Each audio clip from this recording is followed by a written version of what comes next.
My husband threw a party without me, so I responded with a gift that destroyed him in front of all the guests. Hi everyone. Before we get into today's video, I need your help. We've noticed that the channel's reach has been dropping a bit, and one of the best ways you can support us is by subscribing. It's quick, free, and helps us keep bringing you new and interesting stories. Your support means the world to us, and together we can grow this channel. Thank you so much. Now let's get to today's story. I'm writing from a temporary account for obvious reasons, and I've changed some details to protect my anonymity. I never thought I'd be writing this, but here I am, 3 months later, still processing what happened. Some of you might think I went too far. Others might say I didn't go far enough. But I need to tell this story, if only to make sense of it myself. My name is Sarah, and until 6 months ago, I thought I had a good marriage. 15 years with David, a house we'd built together, a life that looked perfect from the outside. I should have known that when something looks too perfect, there's usually rot underneath. It was a Tuesday evening in March when my world shifted on its axis. I was working late at the hospital. I'm a cardiac surgeon, and we'd had 3 emergency cases that day. My hands were still shaking from the adrenaline when I finally got home around 11 p.m., exhausted and looking forward to nothing more than a hot shower and David's arms around me. But as I turned onto our street, I saw something that made my blood run cold. Cars. Everywhere. Our driveway was packed, vehicles lined the street, and every window in our house blazed with light. Music thumped through the walls loud enough that I could hear it from the sidewalk. I sat in my car for a full minute, staring at my own home like it was a foreign country. David was throwing a party, a big one, by the looks of it. And he hadn't mentioned it to me. Not a word. My first instinct was confusion. Maybe it was a surprise for me? But no, if it were a surprise party, he wouldn't have started without me.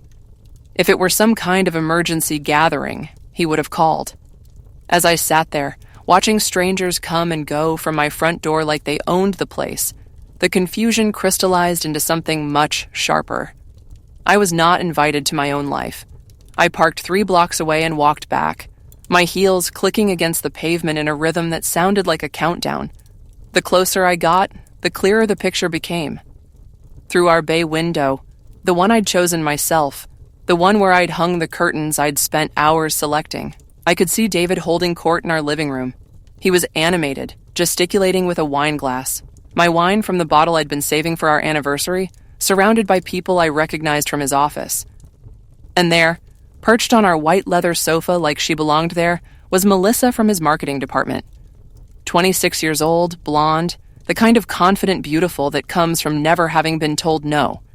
She was wearing a red dress that cost more than most people's rent, and David's suit jacket was draped over her shoulders. That's when I understood. This wasn't just a party I hadn't been invited to. This was an audition for my replacement. I stood there on my own lawn, still in my surgical scrubs, keys to my own house clutched in my fist, feeling like a ghost haunting her former life. The mature thing would have been to walk in and ask what was going on. The smart thing would have been to create a scene, demand explanations, assert my rights as his wife and the co-owner of this house. Instead, I turned around and went back to my car. But not to go home. I had another kind of home, the hospital.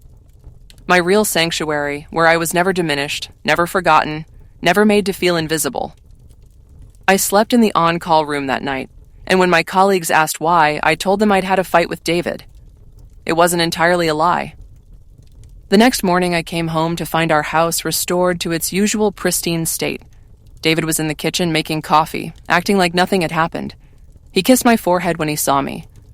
"Working late again?" he asked, and there was something in his tone relief, maybe, that made my stomach clench. "Emergency surgery?" I said, testing him. "How was your evening?" "Quiet," he said without missing a beat. "Missed you." That's when I knew. This wasn't confusion or thoughtlessness. This was deliberate. He had erased me from my own life and then lied to my face about it.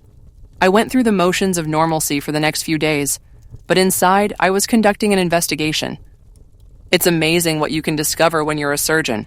We're trained to cut precisely, to see what others miss, to remain calm under pressure. I applied those same skills to my marriage. David's phone, which he'd never bothered to hide from me before, was suddenly password protected. His laptop, which used to sit open on the kitchen counter, disappeared into his home office. He started taking calls in the garage. He began coming home later, claiming new projects at work. But the most damning evidence was in our joint checking account. Charges I didn't recognize, expensive restaurants I'd never been to, a jewelry store purchase for $3,000. I never received any jewelry. Hotel rooms in the city when he claimed to be working late at the office. The party had cost us $2,000. Our money. My money. Because while David made good money as a marketing director, my surgeon's salary paid the mortgage, the car payments, most of our expenses. He'd spent my money to audition his replacement. I could have confronted him then. Should have, maybe. But I kept thinking about that moment when I stood on our lawn, invisible and uninvited. The way he'd lied to my face the next morning. The casual cruelty of it all. David didn't just want to leave me. He wanted to erase me first. So I decided to make myself unforgettable. It took me 3 weeks of careful research to put together the full picture. David wasn't just having an affair with Melissa.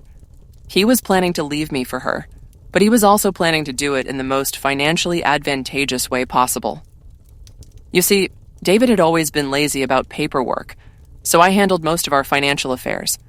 What he didn't know was that I'd been meticulously documenting every asset, every account, every investment for years. It's the surgeon in me, I believe, in keeping detailed records. What I discovered made my blood boil. David had been slowly moving money out of our joint accounts into a personal account I wasn't aware of. Not enough to trigger any alerts, just small amounts over time. He'd also been lying about his income, claiming business expenses that were actually personal purchases for Melissa. And most damning of all, he'd been telling people at work that he was separated from his wife, that I was mentally unstable and we were working toward a divorce. I was still performing surgery, still saving lives, still being the responsible adult in our household, while he was systematically destroying my reputation and stealing from me to fund his affair. That's when I started planning my gift. David's birthday was coming up in 2 weeks. And what a coincidence he'd mentioned wanting to have a few people over to celebrate. I told him I thought that was a wonderful idea, that I'd love to help plan it. The relief on his face was almost comical. "That's great, honey," he said. "I was worried you might not be up for it." "Why wouldn't I be up for it?" I asked sweetly. "Oh, with how hard you've been working and—" He trailed off, but I knew what he meant. He was already laying the groundwork for his narrative. The stressed-out wife who couldn't handle social obligations. "I think a party is exactly what we need," I said. "Our friends should see us together, don't you think?" He agreed, perhaps too eagerly. And that's when I knew he was planning to use his birthday party as the venue for some kind of announcement. Maybe he'd introduce Melissa as his girlfriend. Maybe he'd announce our separation. Maybe he'd find some way to humiliate me in front of everyone we knew. But I had other plans. I threw myself into party planning with the same precision I brought to surgery. I called everyone in David's phone friends, family, coworkers, college buddies he hadn't seen in years. I told them David was having a milestone birthday. He wasn't, but 38 sounded close enough, and that it was going to be a very special celebration. I hired a caterer, rented additional tables and chairs, arranged for a bartender. I even hired a photographer to capture the special moments. David was delighted by my enthusiasm, probably convinced that I was too naive to see what was coming. But my real masterstroke was the slideshow. I told David I wanted to create a presentation celebrating his life and our marriage photos from over the years, memories from friends, that sort of thing. He loved the idea. "So romantic," he said. "So thoughtful." What he didn't know was that I'd been gathering a different kind of evidence for the slideshow. Screenshots of his dating profile, active for 6 months, relationship status listed as divorced. Photos from Melissa's Instagram showing her in restaurants I recognized from our credit card statements, wearing jewelry I'd paid for. Text message screenshots that his secretary had helpfully provided after I explained the situation. David had apparently been stupid enough to conduct his affair through the company email system. The most devastating evidence came from an unexpected source, David's own brother, Mike. When I called to invite him to the party, he hesitated. "Sarah, I have to ask, are you sure you want me there? David said you two were having problems and that you might not want family around right now." "What kind of problems?" I asked, though I dreaded the answer. He said you'd been unstable, paranoid, that you'd been accusing him of cheating and that it was affecting your work. He said you'd stopped sleeping at home because you couldn't handle being around him. I felt something cold and sharp settle in my chest. David hadn't just been stealing money and conducting an affair. He'd been systematically destroying my reputation with his family, probably hoping they'd side with him in the divorce.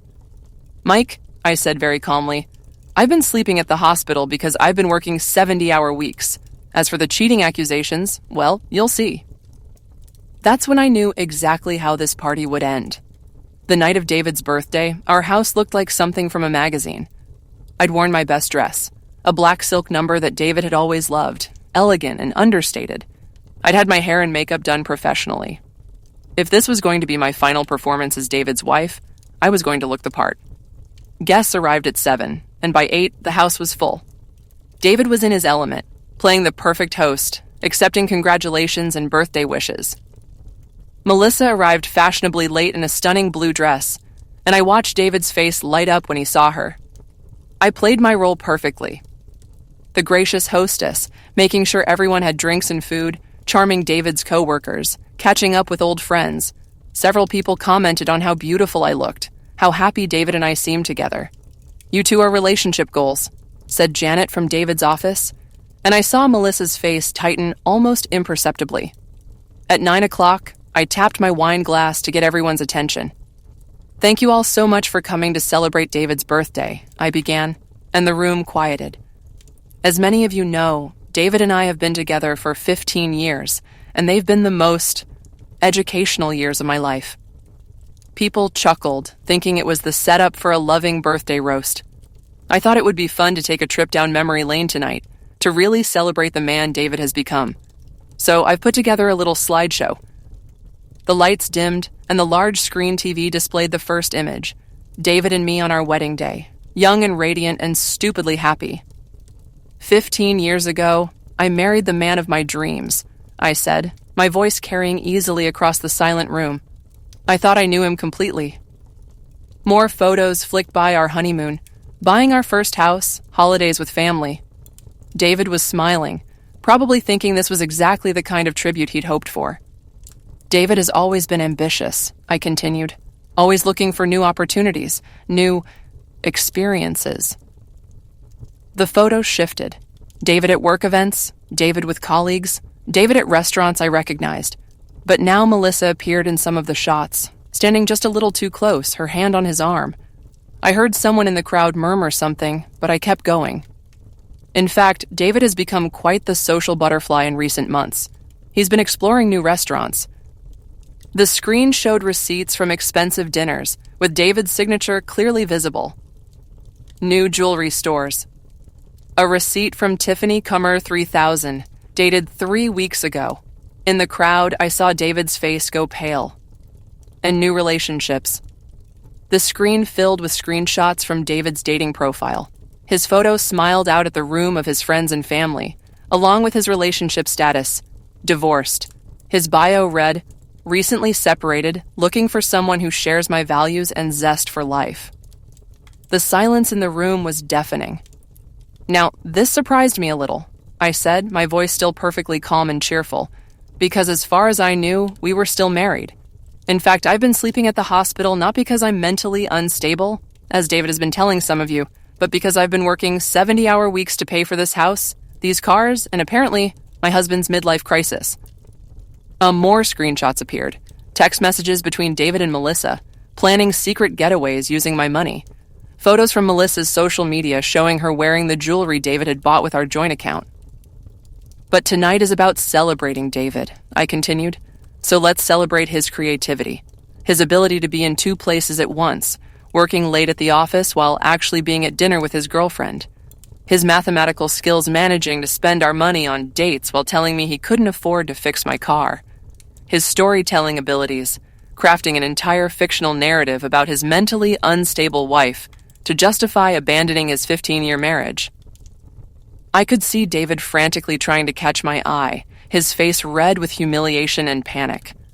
Melissa had gone completely white and was edging toward the door, but I wasn't finished. The most impressive thing about David, though, is his planning skills. Look at this. The final set of images showed bank statements, David slowly moving money from our joint accounts to his personal account, credit card statements showing charges at hotels when he was supposedly working late, and the pièce de résistance, an email from David to his lawyer, who had CC'd his secretary by mistake, and she had forwarded it to me, discussing how to minimize his financial obligations in the divorce by proving I was an unfit spouse due to mental health issues and career obsession. "So here's my birthday gift to David," I said, setting down my wine glass and looking directly at him for the first time that evening. The truth. The room was so quiet I could hear the ice melting in people's drinks. "David, you wanted a divorce? Consider this your notice.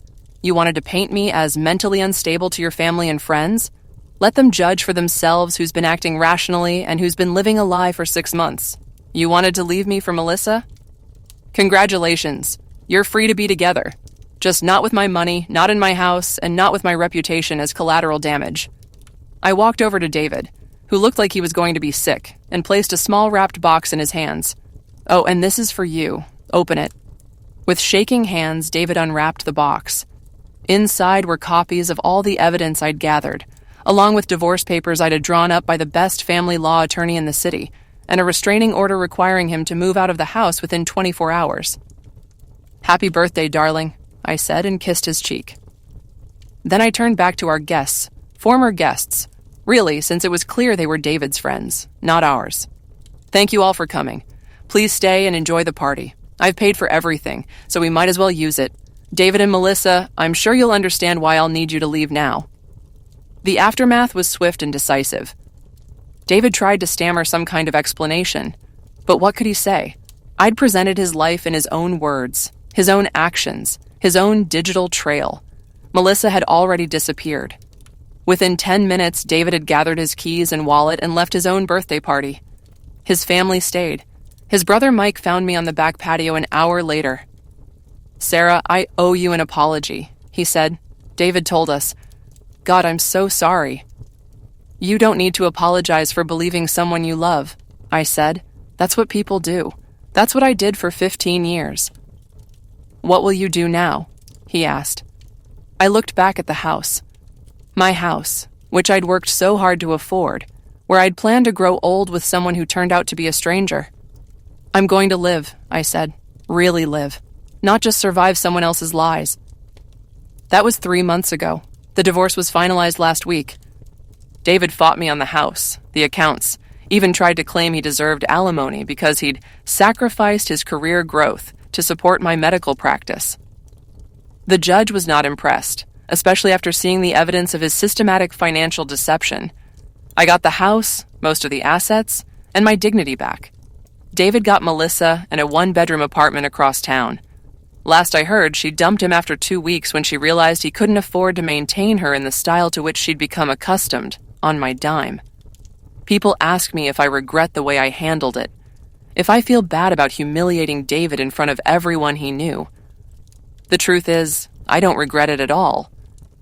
David made a choice to erase me from my own life, to steal from me, to destroy my reputation, and to plan his exit in the cruelest possible way. He wanted to control the narrative of our divorce, to make me the villain in his story. Instead, I gave him exactly what he gave me, a public revelation of who he really was, witnessed by everyone who mattered to him.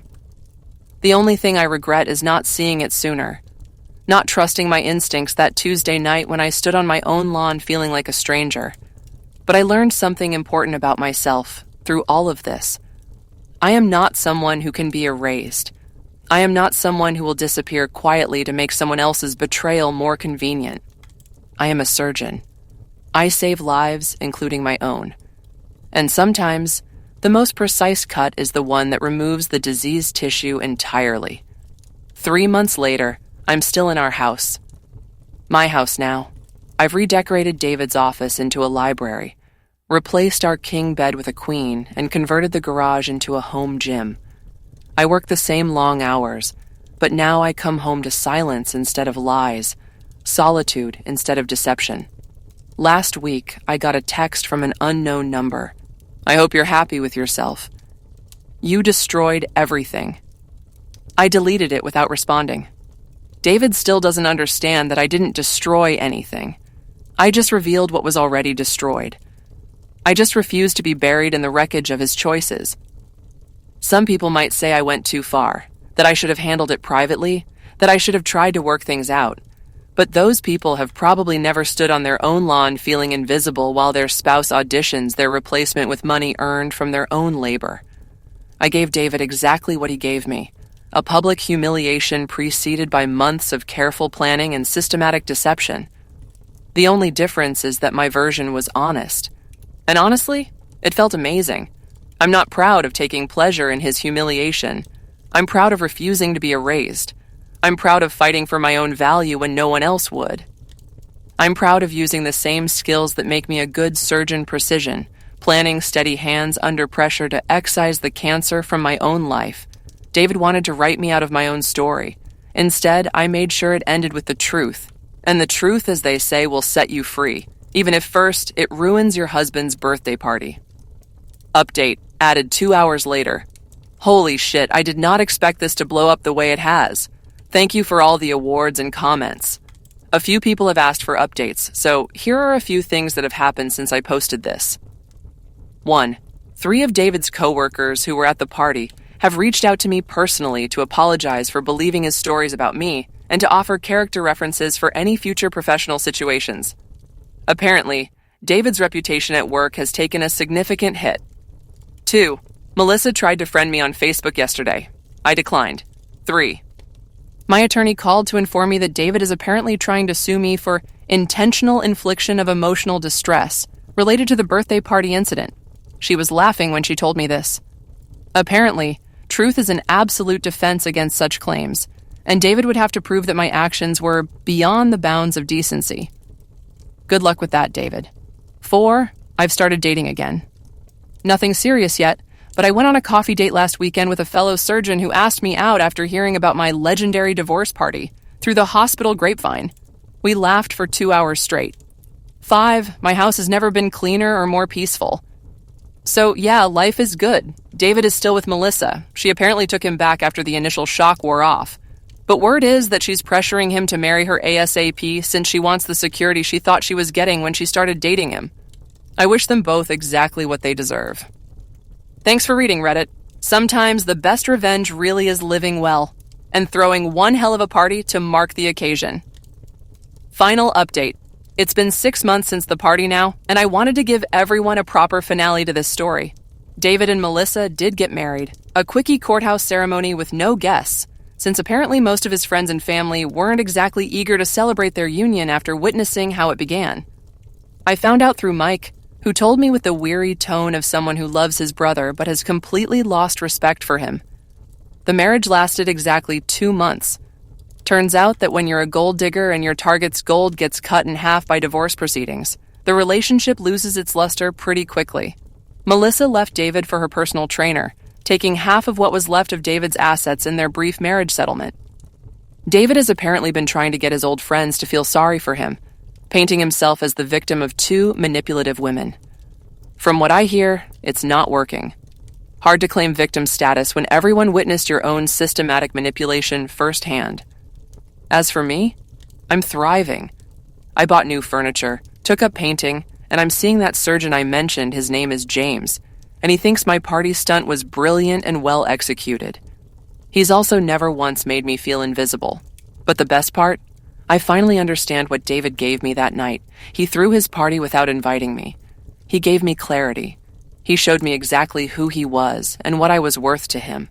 And in doing so, he freed me to become who I was always meant to be, someone who refuses to be diminished.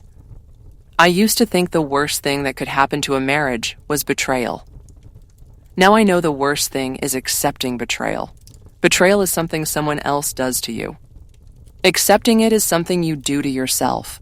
I chose not to accept it, and that, it turns out, has made all the difference. The house is quiet now, but it's the good kind of quiet. The kind that comes from peace instead of secrets. The kind where you can finally hear yourself think. And what I'm thinking is this: I'm exactly where I'm supposed to be. David wanted to erase me from my own life. Instead, he erased himself from it. And honestly, it was the best birthday gift he ever gave me.